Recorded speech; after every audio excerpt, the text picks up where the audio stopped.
Hello everyone! Magluluto tayo ngayon ng ulam na ampalaya with shrimp. Then, lagyan ko siya ng onions, garlic, and eggs. Yan lang ang ating ulam. Simple. Mura lang. Budget-friendly na ulam. Huwain lang natin ang ampalaya natin.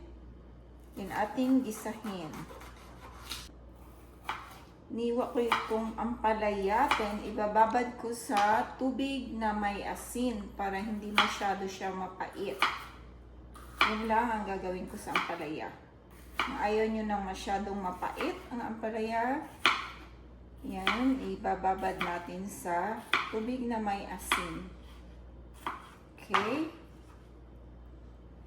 Yan. Yan, lagyan ko na siya ng tubig. So, bago natin siya lutuin, i-drain natin. Yan, lagay natin ang ating olive oil.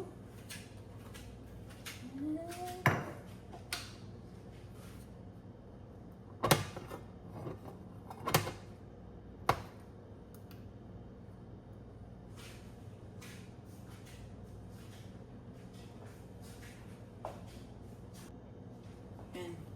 Isahin lang natin ang ating sibuyas. Ayan, sibuyas, isahin natin.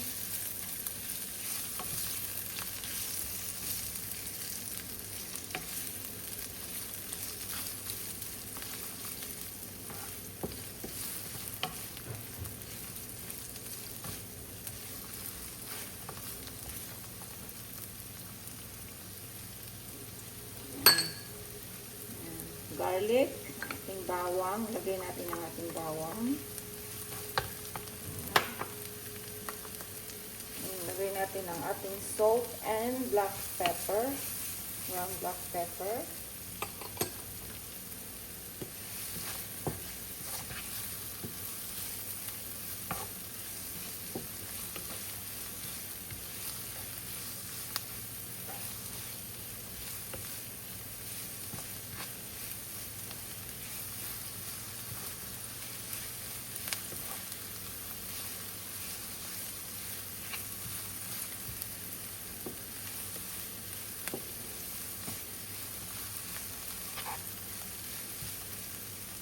Ang ating ampalaya or bitter squash.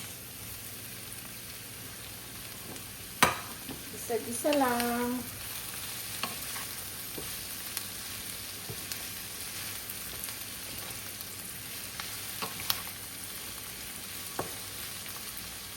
Takpan natin.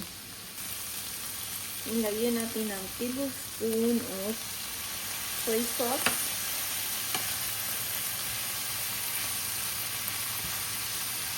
Yan, lagay na natin ang ating shrimp.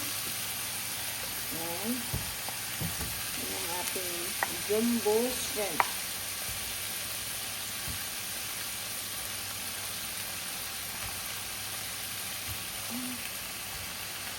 Yan ako ng ang shrimp natin, nilagyan natin siya ng salt and pepper. Paminta.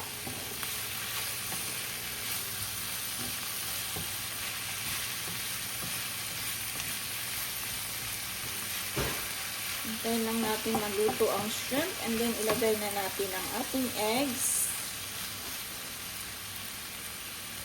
Takpan lang natin.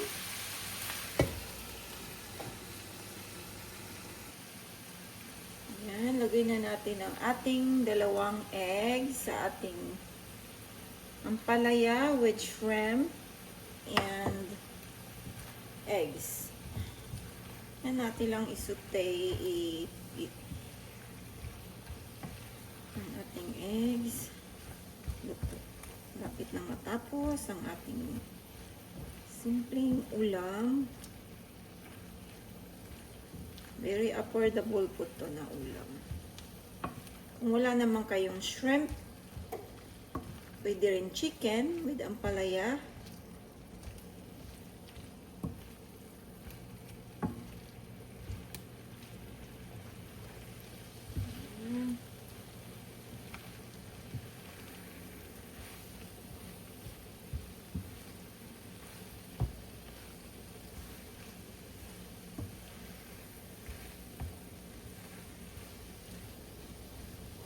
Yan po ang ating ampalaya with shrimp and eggs.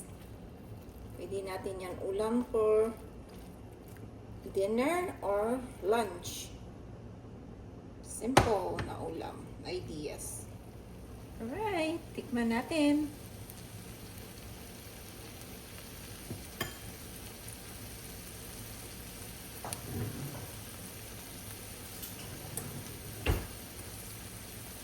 Tikman natin ang ampalaya and eggs.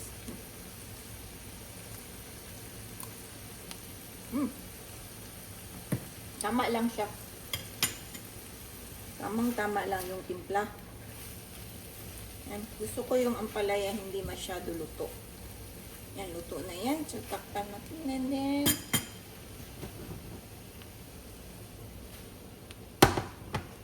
perfect for dinner. Ito na yung ampalaya natin with shrimp and eggs na niluto natin. Yan, titikman na natin at kainin natin for dinner. May hapon tanim yung tanan, mga Bisaya, diha, sa taga-Samal. Yan. Simpleng ulam lang. Makatipid. Ang sarap. Ampalaya with shrimp. Mga unta.